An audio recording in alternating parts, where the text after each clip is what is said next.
Hello friends, welcome to RR digital and నేను మీ రామారావు గంగవరపు. ఈరోజు ఈ సెషన్లో నేను మీకు డీటెయిల్డ్గా 3 టాపిక్స్ కవర్ చేస్తాను. ఓకే, ఒకటి వచ్చేసి ఒక క్వెరీని ఎలా షెడ్యూల్ చేయాలి, తర్వాత క్వెరీని మనం ఎలా సేవ్ చేయాలి. ఓకే, సో క్వెరీ సేవ్ చేసిన తర్వాత మనం దాన్ని మళ్ళా ఎలా ఎగ్జిక్యూట్ చేయాలి అనే కాన్సెప్ట్స్ గురించి మీకు డీటెయిల్డ్గా ఈ వీడియోలో చూపిస్తాను. ఫస్ట్ వచ్చేసి ఒక క్వెరీని మనం ఎలా షెడ్యూల్ చేయాలి. సో ఇక్కడ నేను ఒక క్వెరీ టైప్ చేస్తాను. Select star from project dot employ. So ఇక్కడ మీరు అబ్జర్వ్ చేస్తే నేను సక్సెస్ఫుల్గా ఈ క్వెరీని ఎగ్జిక్యూట్ చేశాను. ఓకే, సో ఈ క్వెరీని ఫస్ట్ మనం ఎలా షెడ్యూల్ చేయాలి. ఓకే, సో ఫ్యూచర్లో మనం మేబీ డైలీ ఈ క్వెరీని ఎగ్జిక్యూట్ చేయాలి, లేదా అవర్లీ వైజ్ మనం ఎగ్జిక్యూట్ చేయాలి, లేదా మంత్లీ ఆర్ వీక్లీ వన్స్ ఈ క్వెరీని ఎగ్జిక్యూట్ చేయాలి. అలాంటప్పుడు మనం దీన్ని ఎలా షెడ్యూల్ చేయాలి. ఓకే, సో మనం ఏదైతే క్వెరీ రాస్తామో తర్వాత ఇక్కడ మనకి షెడ్యూల్ అనే ఆప్షన్ ఉంటుంది.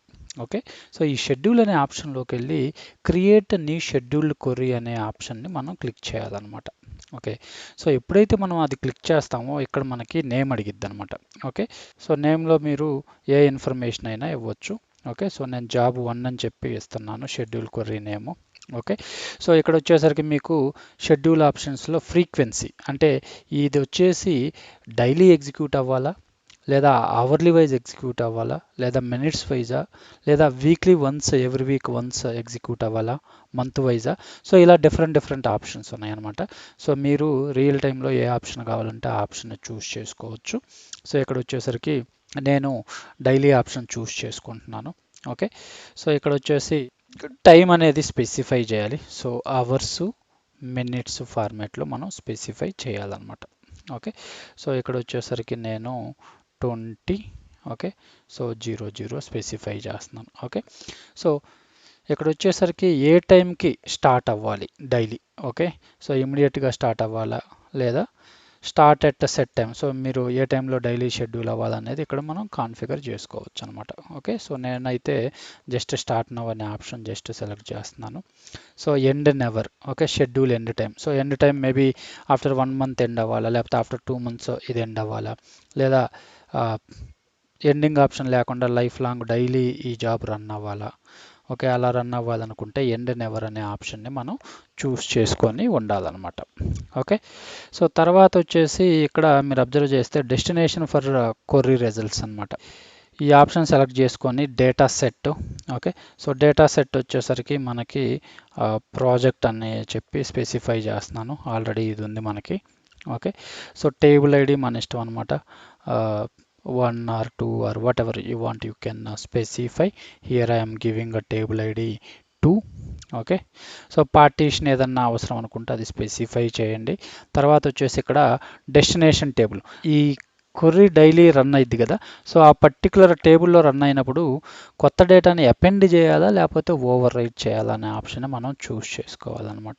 Okay, so based on requirement నేనైతే అపెండ్ టు టేబుల్ అనే ఆప్షన్ని చూస్ చేసుకున్నాను అనమాట.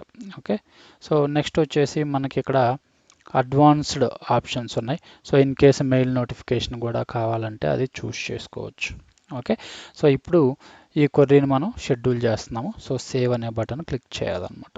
ఓకే, సో ఇక్కడ మనకు చూపిస్తుంది షెడ్యూల్డ్ క్వెరీ క్రియేట్. సో సక్సెస్ఫుల్గా క్రియేట్ అయింది. సో షెడ్యూల్డ్ క్వెరీస్ మనకి ఎక్కడ చూపించిద్ది అంటే ఇక్కడ మీరు లెఫ్ట్ సైడ్ మెనూ చూస్తే ఇక్కడ షెడ్యూల్డ్ క్వెరీస్ అని ఉంది కదా, ఇది క్లిక్ చేయాలన్నమాట. ఇక్కడ మనం ఏవేవైతే షెడ్యూల్ చేసామో ఆ లిస్ట్ ఇచ్చిద్ది అనమాట. ఓకే, సో మనం ఇప్పుడు వచ్చేసి మీరు చూస్తే జస్ట్ నవ్ ఇది క్రియేట్ చేసామన్నమాట. ఓకే, సో ఈ క్రియేట్ చేసింది మనకి ఇక్కడ చూపిస్తుంది అనమాట. ఈ జాబ్కు సంబంధించిన ఇన్ఫర్మేషన్. సో నెక్స్ట్ షెడ్యూల్ ఏంటి, ఓకే, డెస్టినేషన్ డేటా సెట్ ఏంటిది, రీజియన్ ఏ రీజియన్ కింద రన్ అవుతుంది, ఈ ఇన్ఫర్మేషన్ అంతా మనకి ఇక్కడ చూపిస్తుంది అనమాట. ఓకే, సో ఇప్పుడు దీన్ని మనం సెలెక్ట్ చేసుకుంటే ఇక్కడ మీరు అబ్జర్వ్ చేస్తే ఈ డిలీట్ బటన్ ఎనేబుల్ డిజేబుల్ అవుతుంది. సెలెక్ట్ చేయకపోతే డిజేబుల్లో ఉంటుంది, సెలెక్ట్ చేస్తే ఎనేబుల్ అవుతుంది. సో ఈ జాబ్ మనం ఏదైతే షెడ్యూల్ చేసామో క్వెరీ అది మనకు అవసరం లేదు డిలీట్ చేయాలనుకుంటే దీన్ని క్లిక్ చేసి సెలెక్ట్ చేసి ఇక్కడ మనం డిలీట్ని పెర్ఫామ్ చేయాలన్నమాట. ఆటోమేటిక్గా అది మనకి డిలీట్ అయిపోయింది అనమాట. ఓకే, సో ప్రజెంట్ అయితే నేను డిలీట్ చేయట్లేదు, మీరు ప్రాక్టికల్గా ట్రై చేయొచ్చు డిలీట్ ఆప్షను. సో ఇప్పుడు వచ్చేసి నేను ఈ జాబ్ 1 పైన క్లిక్ చేస్తున్నాను. ఓకే, సో ఇక్కడికి వచ్చేసరికి మీరు చూడొచ్చు, సో ఆ జాబ్కు సంబంధించిన ఇన్ఫర్మేషను, అలానే ఇక్కడ edit, delete, disable, schedule, back fill, ఇలా డిఫరెంట్ ఆప్షన్స్ మనకి చూపిస్తుంది అనమాట. ఓకే, సో మీరు జనరల్గా మీరు ఏదన్నా మోడిఫికేషన్స్ ఏమన్నా చేయాలనుకుంటే, ఓకే, సో ఇక్కడ ఎడిట్ బటన్ అనేది క్లిక్ చేయొచ్చు, ఎడిట్. ఓకే, సో మోడిఫికేషన్ చేయొచ్చు. లేదు ఈ జాబ్ పని లేదనుకుంటే డిలీట్ ఆప్షన్ని మనం క్లిక్ చేయాలి. లేదు దీన్ని కంప్లీట్గా డిజేబుల్ చేద్దాం అనుకుంటే డిజేబుల్ అనమాట. ఓకే, షెడ్యూల్ బ్యాక్ ఫిల్ అంటే ఏంటంటే, for example daily maybe night 8 o'clock job run అవ్వాలి. ఓకే, సో జాబ్ ఇవాళ రన్ అవ్వలేదు, మేబీ ఆ టేబుల్ క్రాష్ అవ్వటం కానీ some issue. Okay, so job అనేది రన్ అవ్వలేదు. అలాంటప్పుడు మనము మళ్ళా ఈ ఆప్షన్లోకి వెళ్ళి షెడ్యూల్లో బ్యాక్ ఫిల్లోకి వెళ్తే ఇక్కడ ఏ డేట్ది రన్ అవ్వాలి, ఏ రోజు రన్ అవ్వలేదో ఆ date, start date, time, end date, time. For example నిన్న జాబ్ రన్ అవ్వలేదు అనుకో, సో నిన్న డేటు, టైము, ఎండ్ టైం కూడా సేమ్ ఇచ్చి మనం రన్ చేయొచ్చు అనమాట. ఓకే, సో అంటే ఓల్డ్ డేట్ ఆర్ డేస్కి సంబంధించి ఏదన్నా రన్ అవ్వకపోతే మనకు ఫెయిల్ అయితే దాన్ని చెక్ చేసి మళ్ళీ రీరన్ చేసుకోవడానికి ఈ షెడ్యూల్ బ్యాక్ ఫిల్ ఆప్షన్ అనేది మనకి యూజ్ అవుతుంది అనమాట. తర్వాత వచ్చేసి ఇక్కడ మీరు మోర్ ఆప్షన్ ఉంటుంది. సో ఇన్ కేస్ ఏమన్నా ఇన్ఫర్మేషన్ అప్డేట్ చేయాలనుకుంటే అప్డేట్ క్రెడెన్షియల్స్ అనమాట. ఇవన్నీ చాలా ఈజీ. సో ఫస్ట్ వచ్చేసి జనరల్గా అన్ని ఈజీ కాబట్టి నేను ఓన్లీ డిలీట్ ట్రై చేస్తాను ఇక్కడ. Okay, so delete. Okay, so confirm by typing the following below. Okay, so ఇక్కడ మనం డిలీట్ చేయాలంటే డిలీట్ అని ఎంటర్ చేయాలన్నమాట. ఓకే, సో అప్పుడు ఇక్కడ సక్సెస్ఫుల్గా డిలీట్ అయింది. సో ప్రీవియస్గా మీరు అబ్జర్వ్ చేస్తే 2 ఉన్నాయి అనమాట, మనకి జాబ్ 1 అని 2 షెడ్యూల్డ్ క్వరీస్ ఉన్నాయి. ఓకే, సో ఇప్పుడు మీరు అబ్జర్వ్ చేస్తే ఒకే ఒక్కటి ఉందన్నమాట, అంటే సక్సెస్ఫుల్గా డిలీట్ అనేది అయిందనమాట మనకి.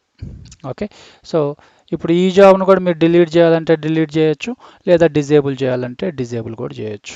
ఓకే, సో డిజేబుల్ ఆప్షన్ కూడా క్లిక్ చేస్తున్నాను ఇక్కడ. Okay, so transfer successfully disable, so ఇది కూడా డిజేబుల్ అయిందనమాట. సో ఇక్కడ ఏ జాబ్ ఎప్పుడు రన్ అయింది ఆ ఇన్ఫర్మేషన్ కూడా మనకి చూపించింది. ఓకే, సో మనం ఆల్రెడీ ఒక జాబ్ని డిజేబుల్ చేసాం కదా.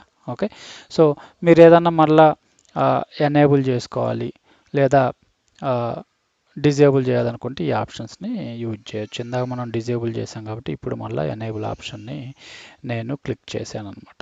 సో ఇది మనకి ఒక క్వెరీని ఎలా షెడ్యూల్ చేయాలి. ఓకే, సో తర్వాత దానికి సంబంధించి అది ఎప్పుడెప్పుడు రన్ అయిందని ఎలా చెక్ చేయాలి. ఓకే, ఎడిట్ ఎలా చేయాలి, డిలీట్ ఎలా చేయాలి, డిజేబుల్ ఎలా చేయాలి, ఇన్ కేసు బ్యాక్ డేట్ తోటి మళ్ళీ దాన్ని రీరన్ చేయాలంటే ఏం చేయాలి, అవన్నీ మనం ప్రాక్టికల్గా ఇక్కడ చూసామన్నమాట. ఓకే, సో నెక్స్ట్ వచ్చేసి మనం ఒక క్వెరీని ఎలా సేవ్ చేయాలి ఫ్యూచర్ పర్పస్కి. ఓకే, సో ఫ్యూచర్ పర్పస్కి క్వెరీని ఎలా సేవ్ చేయాలో మనం ఇప్పుడు ప్రాక్టికల్గా చూద్దాము. ఓకే, సో ఇప్పుడు ఈ క్వెరీని మనం సేవ్ చేయాలి అంటే, ఓకే, సో ఇక్కడికి వెళ్ళి మీరు సేవ్ అనమాట. Okay, save. Okay, so save query, a నేమ్తో ఈ క్వెరీని సేవ్ చేయాలనుకుంటున్నారు అంటే ఎవ్రీ టైమ్ ఇప్పుడు మనం ఒక 10 lines క్వెరీ రాసాం సింగిల్ క్వెరీ, లేదా ఒక 20 lines సింగిల్ క్వెరీ రాసాం. ఓకే, సో ఎవ్రీ టైమ్ మనం అదే క్వెరీ రాయాలంటే టైం వేస్ట్ అవుతుంది. అందుకని చెప్పేసి ఆ క్వెరీ ఒకసారి రాసి దాన్ని సేవ్ చేసుకొని అవసరమైనప్పుడల్లా జస్ట్ రీరన్ చేసుకోవచ్చు అనమాట. ఓకే, సో ఇక్కడ వచ్చేసి ఈ క్వెరీని సేవ్ చేస్తున్నాను. క్వెరీ నేమ్ వచ్చేసి క్వెరీ 1 అని చెప్పి స్పెసిఫై చేశాను. ఇక్కడ విజిబిలిటీ అనమాట. ఓకే, సో పర్సనల్ అంటే ఓన్లీ మనకు మాత్రమే విజిబుల్ అయింది. ఓకే, పబ్లిక్ అంటే అందరికీ విజిబుల్ అయింది. సో ప్రాజెక్ట్ అంటే మనం పర్మిషన్స్ ఇవ్వచ్చు ఎవరెవరికి విజిబుల్ అవ్వాలనే దాని గురించి అనమాట. ఓకే, సో నేనైతే పర్సనల్ అని చెప్పి సేవ్ చేస్తున్నాను. సో సక్సెస్ఫుల్గా మనకి సేవ్ అయిందనమాట. ఇక్కడ మీరు చూడొచ్చు క్వెరీ 1 అనేది ఇక్కడ మనకి చూపిస్తుంది అనమాట, సేవ్ అయింది. ఓకే, సో ఇది మనకి సేవ్ గురించి అనమాట. ఓకే, నెక్స్ట్ వచ్చేసి మనం రిజల్ట్స్ని ఎలా సేవ్ చేయాలి. Okay, so save results. So ఇప్పుడు ఇక్కడ మీరు చూస్తే అవుట్పుట్ వచ్చింది. ఈ అవుట్పుట్ని మనం ఎలా సేవ్ చేయాలి? ఓకే. సో ఇక్కడ మీరు అబ్జర్వ్ చేస్తే సేవ్ రిజల్ట్స్ అని మనకి ఇక్కడ చూపిస్తుంది. ఓకే, ఇక్కడికి వెళ్ళి సేవ్ రిజల్ట్స్. ఓకే, సో ఆ రిజల్ట్స్ని మీరు బిగ్క్వెరీ టేబుల్లోకి స్టోర్ చేయాలా, లేదా సిఎస్విలోకే, లేదా లోకల్లోకే? ఓకే, సో ఏ ఆప్షన్ కావాలంటే ఆ ఆప్షన్ మనం చూస్ చేసుకోవచ్చు అనమాట. Okay, so CSV file local అనేది చూస్ చేసుకుంటున్నాను. సో ఇక్కడ మనకు చూపిస్తుంది అనమాట. సో రిజల్ట్స్ లోకల్లో సేవ్ అయింది. సో ఇక్కడ మనం ఈ ఫైల్ని ఓపెన్ చేస్తే రిజల్ట్స్ అనేది సక్సెస్ఫుల్గా. సో అలా రిజల్ట్స్ని మనం లోకల్లోకి కానీ అక్కడ ఇచ్చిన ఆప్షన్స్ని బట్టి ఏ ఆప్షన్ చూస్ చేసుకుంటే అక్కడికి డేటా అనేది సేవ్ అయ్యిద్ది అనమాట. సో ఇవి ఈరోజు ఈ 3 టాపిక్స్ గురించి. ఎవరెవరైతే మన ఛానల్ని సబ్స్క్రైబ్ చేయకుండా వీడియోస్ని వాచ్ చేస్తున్నారో వాళ్ళు తప్పకుండా మన ఛానల్ని సబ్స్క్రైబ్ చేసి వీడియోని లైక్ చేసి అలానే కమెంట్స్ కూడా ఇవ్వండి. Thanks for watching this video. Bye friends.